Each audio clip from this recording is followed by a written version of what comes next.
तो दोस्तों यहाँ पे हम फाइनली अपने ऑर्गेनिक लिक्विड फर्टिलाइज़र को टमाटर के इस पौधे की मिट्टी के अंदर अप्लाई करने वाले हैं। हमारे पास तकरीबन ये 18 इंच के ग्रो बैग के अंदर ये टमाटर का पौधा लगा हुआ है और इसकी ग्रोथ को बढ़ाने के लिए, फास्ट करने के लिए हमारे पास है ये ऑर्गेनिक लिक्विड फर्टिलाइज़र जो तकरीबन 1 ग्लास के अंदर मौजूद है।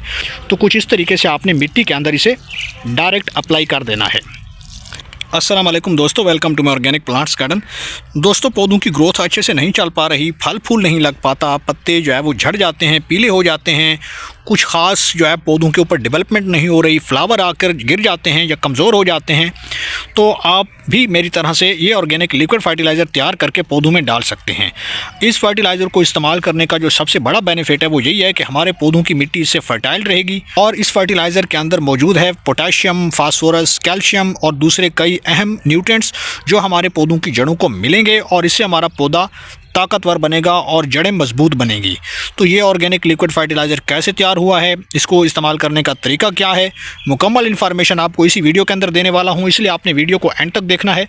और अगर आप हमारे चैनल पे नए हैं और आपने अभी तक चैनल को सब्सक्राइब नहीं किया तो जल्दी से भाई के चैनल को लाइक कर दें, सब्सक्राइब कर दें और साथ में बेल आइकन के बटन को प्रेस कर दें ताकि गार्डनिंग से जुड़ी जो भी वीडियो अपलोड हो तो उसका नोटिफिकेशन आप तक पहुँच सके। तो चलिए दोस्तों, वीडियो को शुरू करते हैं। तो दोस्तों, हमारे पौधों की ग्रोथ जो है वो क्यों रुक जाती है, इसके पीछे ऐसे बहुत सारे फैक्टर्स होते हैं जिनको समझना बहुत ज़रूरी होता है। सबसे पहला और अहम जो पॉइंट है वो यही है कि आपके पौधों की मिट्टी न्यूट्रिएंट्स रिच होनी चाहिए।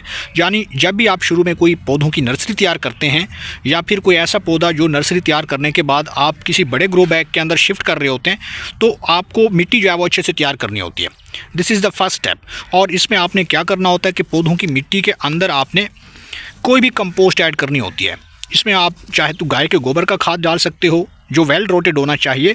कभी भी ताज़ा गोबर मत डालिए वरना आपके पौधे जल जाएंगे और बेकार में आपका पौधा जो है वो डैमेज हो जाएगा। तो इसके अलावा आप जो है वर्मी कंपोस्ट का इस्तेमाल कर सकते हैं मिट्टी के अंदर। जितनी मिट्टी बेहतर बनेगी, फर्टाइल बनेगी, ज़रखेज़ बनेगी, उतना आपका पौधा जो है वो अच्छे से ग्रो करेगा, फूल पत्तियां ज़्यादा लाएगा और जड़ें जो है वो तेज़ी से फैलना शुरू कर देती हैं।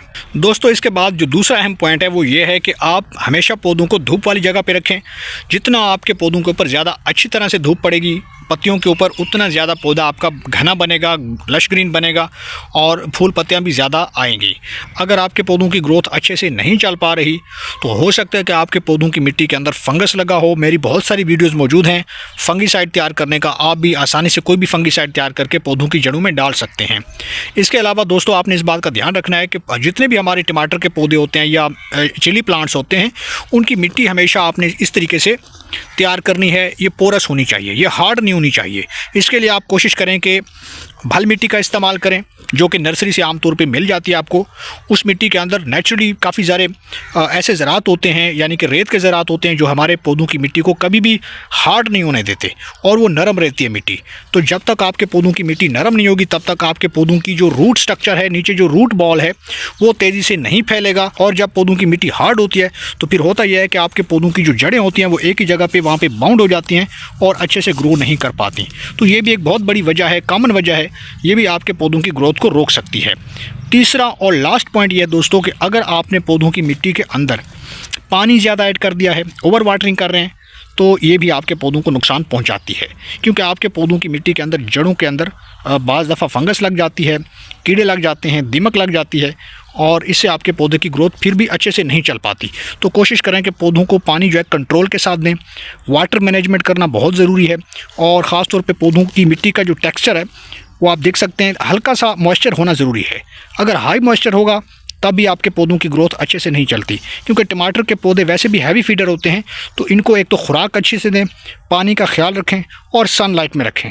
दोस्तों, इसके अलावा आपको ऐसी कौन सी खाद देनी चाहिए जो हमारे पौधों की जड़ों के अंदर माइक्रो और मैक्रो न्यूट्रिएंट्स की कमी को पूरा कर सके, यानी कि नाइट्रोजन, फास्फोरस, पोटाशियम और साथ में कैल्शियम, जो कि बहुत ही ज़्यादा इंपॉर्टेंट होता है आपके टमाटर के पौधों के लिए। हैवी फीडर होने के साथ साथ पौधों के ऊपर जो फ्लावरिंग आती है तो उनसे बाज़ दफ़ा टमाटर नहीं बन पाते या टमाटर जो है वो नीचे से गल जाते हैं।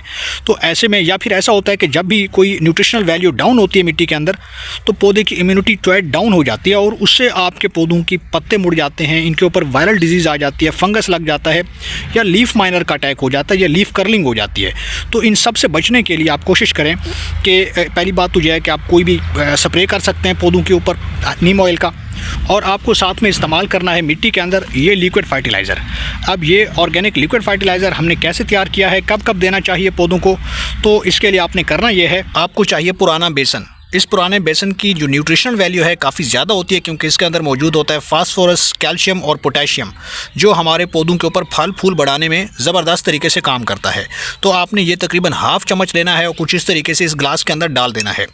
कोशिश करें कि इसको अच्छे से हल करें, चम्मच चलाते ही ये धीरे धीरे डिज़ोल्व हो जाएगा इस पानी के अंदर। यहाँ पे है मेरे पास ये पुराना गुड़, ये थोड़ा सा मैं इस्तेमाल करने वाला हूँ क्योंकि मेरे पास एक गिलास के अंदर ये लिक्विड फर्टिलाइज़र तैयार हो रहा है, तो उसमें ये थोड़ा सा गुड़ डालना बहुत ज़रूरी है, क्योंकि इस गुड़ के अंदर काफ़ी सारे माइक्रोब्स होते हैं जो हमारे पौधों की मिट्टी को फर्टाइल बनाते हैं, नरम बनाते हैं, पोरस बनाते हैं और हमारे पौधों को ज़्यादा से ज़्यादा न्यूट्रिएंट्स फराहम करते हैं।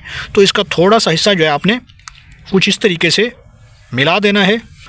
तो दोस्तों यहाँ पे अच्छे तरीके से हमारे पास ये लिक्विड फर्टिलाइज़र तैयार हो चुका है।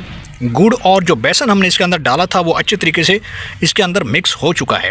अब हम इसे पौधों में इस्तेमाल करने वाले हैं। तो दोस्तों यहाँ पे हम फाइनली अपने ऑर्गेनिक लिक्विड फर्टिलाइज़र को टमाटर के इस पौधे की मिट्टी के अंदर अप्लाई करने वाले हैं।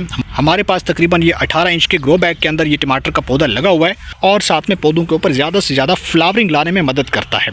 तो कुछ इस तरीके से आपने मिट्टी के अंदर इसे डायरेक्ट अप्लाई कर देना है। कोशिश करें कि आप इस फर्टिलाइज़र को हर 15 दिन के अंदर एक बार इसी तरीके से तैयार करके पौधों की मिट्टी में डालेंगे तो आपके पौधे जो है कभी भी ऊपर से सूखेंगे नहीं, ख़राब नहीं होंगे, इनके ऊपर फ्लावरिंग ज़्यादा आएगी और ये ज़्यादा से ज़्यादा ब्रांचेस निकालेंगे, जड़ें मजबूत होंगी और ओवरऑल पौधे की ग्रोथ में इजाफा होगा। तो उम्मीद करता हूँ कि आपको ये वीडियो पसंद आई होगी। वीडियो पसंद आई तो वीडियो को लाइक कीजिए, शेयर कीजिए और भाई के चैनल को सब्सक्राइब कर दीजिए।